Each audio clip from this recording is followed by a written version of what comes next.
Hey guys, who's up for an Incinerate build using Flamescar? Now I know it's the worst skill in the game, but hear me out.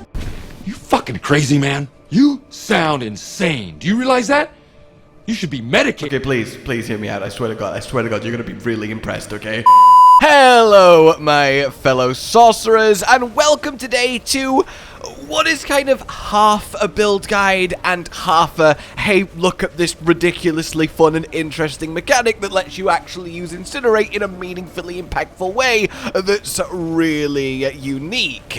Well, what do I mean by that? It's not going to be the usual super in-depth 20 to 30 minute, this is how everything fits together and exactly what you need to replicate it, because ultimately, 95% of this build and setup is just the exact same as the Ice Shards Season 1 variant that I presented a couple days ago that is utterly bonkers in how powerful it is.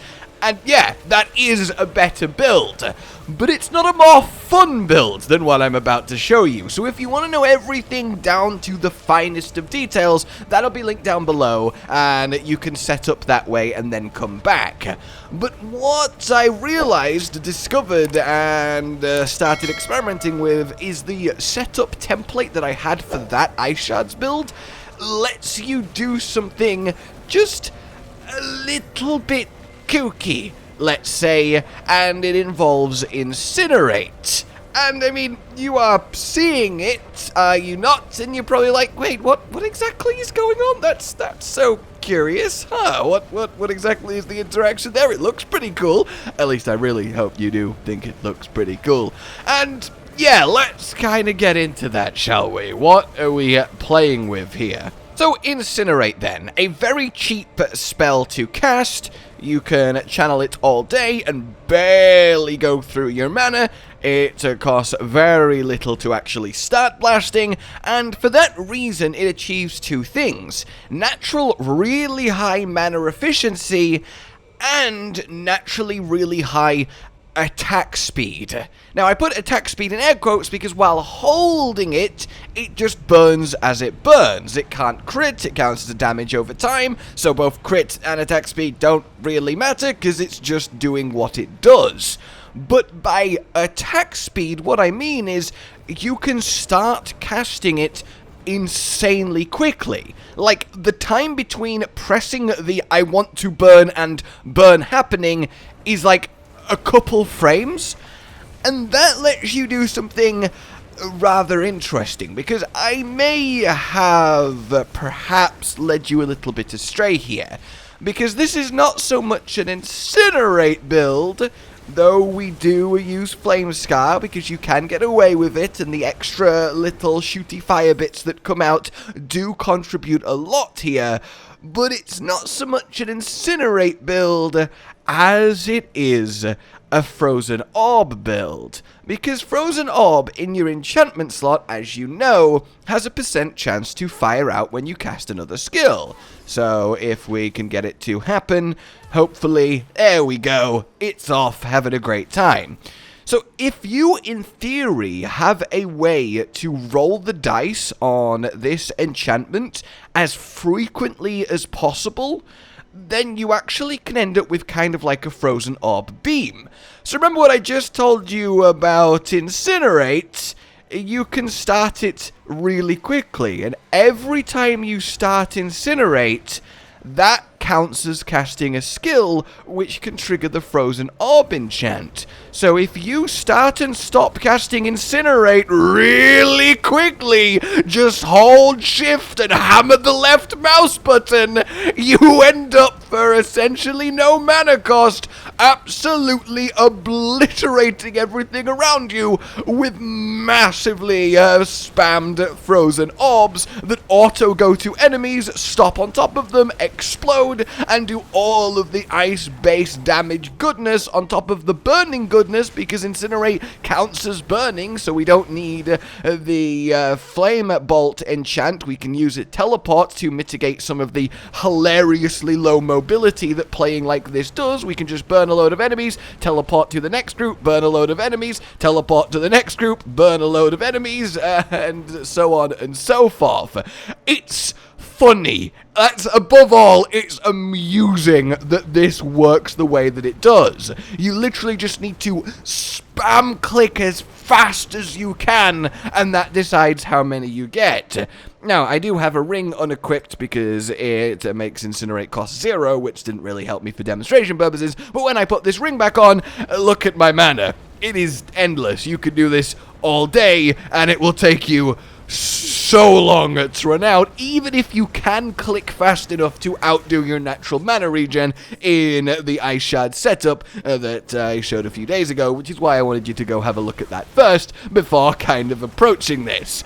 So that is essentially the core of what we have going on there. Spamming Incinerate to get a bit of burn damage to trigger burning crit synergy for the spam frozen orbs to crit, freeze, do all of the good freezing damage that they do, and generally have a great time. So this is the skill tree for this little synergy. I'll go up it a little bit less quickly than usual so you can slow it down or pause to have a proper look, but real quick, the points in Firebolt, just to get to the core skills, we only need 1 point in Incinerate just so we can cast it, and then Destructive is nice as it lets you stand still getting hit while spamming it out a little bit more, as yes, even when you are spam doing it, it does count as burning often enough to apply burning synergies like Devouring Blaze when we get to it. Then, yes, Frozen Orb, as many points as you can get. I wish I had some on my gloves, and greater for the vulnerable and the extra damage that provides. The usual defensive setup, except as many points as you can get in teleport, so the cooldown is as low as possible, as it is our chief mobility, while again rooted to the spot, spamming out Incinerates, and so we can keep up shimmering, so again, less damage taken while rooted to the spot, spamming out Incinerate. This is why this is not a pushing build, because you have to stand still, and while most enemies will be frozen a lot because of the frozen orb spam, you still don't want to be taking hits or just kind of relaxing on the spot, shooting out your Incinerates, because things might blow you up. It's just a pure joy that this works the way that it does, and I highly recommend giving it a go if you are in the Ice Shards build from earlier and can very easily swap like I've done, just to experience the hilarity that is Frozen Orb Beam. A bit of extra lucky hit to fuel the addition of Snap Freeze, because a frozen enemy is both a dead enemy and an enemy that isn't killing you, and it does help smooth out this playstyle. The usual trio of defensives too, because again, we need all the help we can get. We get Devouring Blaze, so the crit damage from our Frozen Orb is as high as it can be. There's yes, even though we're stopping and starting, enemies are still burning long enough and often enough that this comes into play. We get 3 of the usual Quartet of Cold, because we don't actually need the help with mana, because we can use Incinerate spam all day. So that is quite nice with this. We don't really have to think too much about mana management outside of a few affixes on our gear.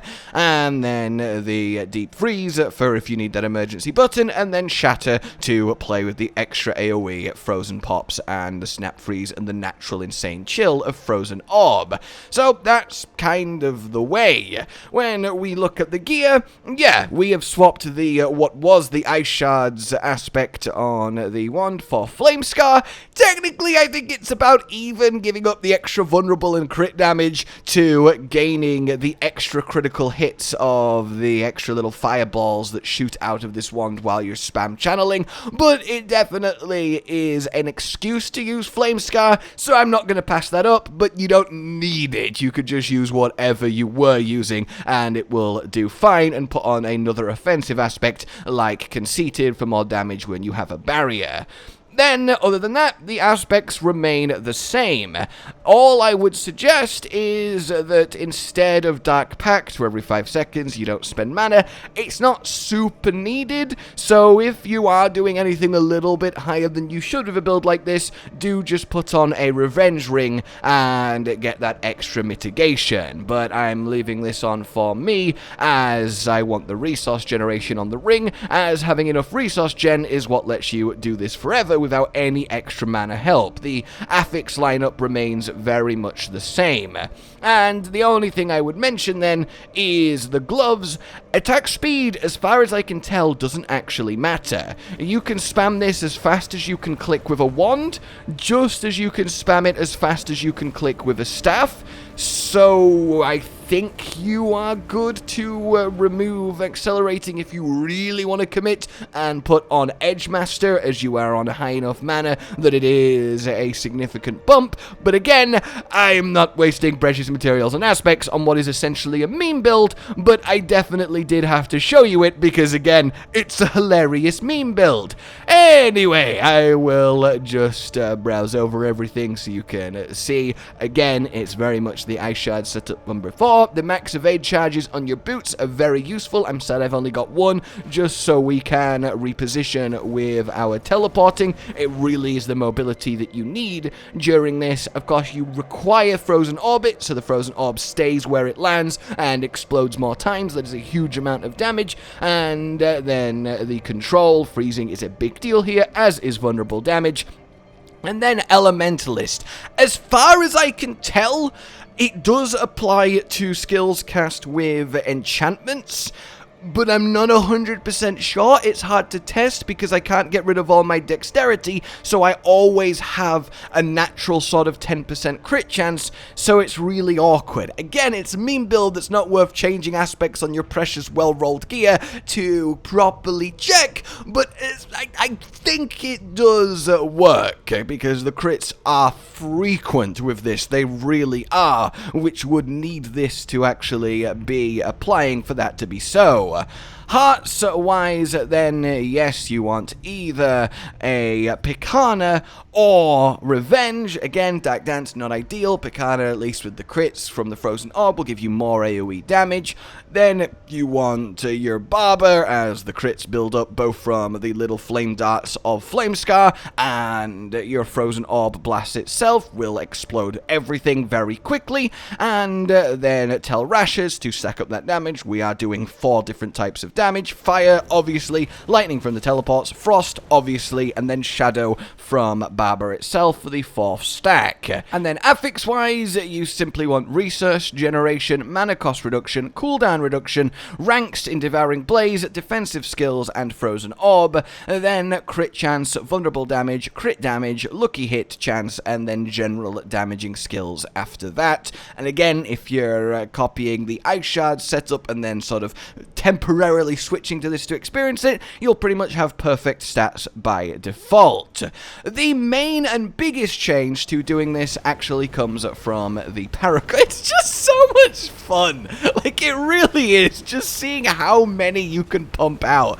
Oh, the main and biggest change comes from the Paragon board, because we have a very similar one initially, except we swap to Territorial here for more damage reduction, because again, stood still. I know I keep saying that, but it really does need stressing, and we get that active with the Dexterity. Then we move on up. The Burning Instinct board remains in this orientation, the Kindling Cluster, the Smoldering Ember, and Cinders Cluster, and the glyph here remains Destruction, as the damage stack up is really potent. Up top north, you eventually do want to get the Safeguard Cluster for the damage reduction, but I don't have the spare points yet. Then you want Oppressive for more vulnerable damage, as Frozen Orb is a vulnerable machine, and we get Weakness 2 along with Tactician to boost said vulnerable damage, and then do activate the damage on defensive when you have the points to get the Dexterity. But the main difference then is we swap the board to the left to Enchantment Master. We make it this orientation and dart straight to it to get it. This means that instead of a 30% chance to fire out, it's a 36%, which obviously isn't the hugest thing numerically, but an extra 6% per spam of your wand to fire out a Frozen Orb is very noticeable over a long enough period of time, and definitely worth getting. Also, it does mean that our teleport cooldown from our second enchantment slot, which is, of course, teleport, is less of a penalty on how long it takes to recharge, which is nice too for mobility with this build. So there you go. I realized that was a bit messier, a bit sloppier, but again, this isn't a proper full in-depth build guide. It's just a really fun way to actually play with the worst Sorceress skill that is Incinerate, sadly, because I love it, and buffed Frozen Orb to create something that actually works surprisingly well, and I would say probably places it at like the 6th best Sorcerer build, which is impressive considering what is actually in play here. I hope you found this amusing, enjoyable. Good luck if you give it a go, and now I really will see you on patch 1.1 and and now I really will not be back until patch 1.1.1 when we can start doing all sorts of new goodness. For now then, like you enjoyed this, subscribe and hit the bell for more, consider supporting the future of the channel on Patreon down below, and until we meet again, a goodbye.